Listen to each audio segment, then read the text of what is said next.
நம்மளை பார்த்து மாநாடுல கொள்கையற்ற கட்சி தமிழக வெற்றி கழகம். நான் சேலஞ்ச் விடுறேன் உங்களை பார்த்து. இன்னைக்கு நீங்க உங்களுடைய திரு முதலமைச்சர் ஸ்டாலின் அவர்களே, திரு உதயநிதி அவர்களே, உங்களுடைய தொலைக்காட்சி சேனலுக்கே கூப்பிடுங்க, இல்ல சன் டிவிக்கே கூப்பிடுங்க.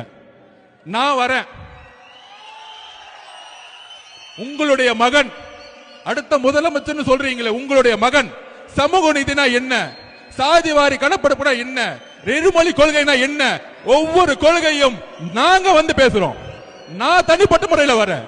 ஒரு விவாதம் நடத்துறதுக்கு உதயநிதிக்கு தகுதி இருக்கா? தகுதி இருந்தால் நான் இந்த சேலஞ்சுக்கு ரெடி. இது தமிழக வெற்றி கழகம் சார்பாக ஆதவர்ஜுனோ உதயநிதியும் நாம களத்துக்கு நான் பேசி கொடுக்க ரெடி.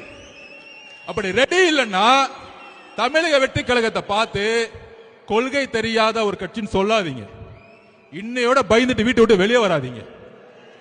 மாண்புமிகு முதலமைச்சருக்கு ஸ்டாலின் அவருக்கு டைரக்டா சேலஞ்ச் கொடுக்கிறேன். உங்களுடைய மகனை ஸ்ட்ரைட்டா எந்த தொலைக்காட்சிக்கு வேணா அனுப்புங்க.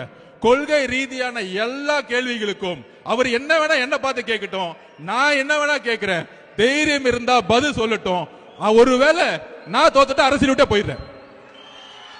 அரசியலை விட்டு அன்னைக்கே ரிசைன் பண்ணிட்டு போயிடுறேன்.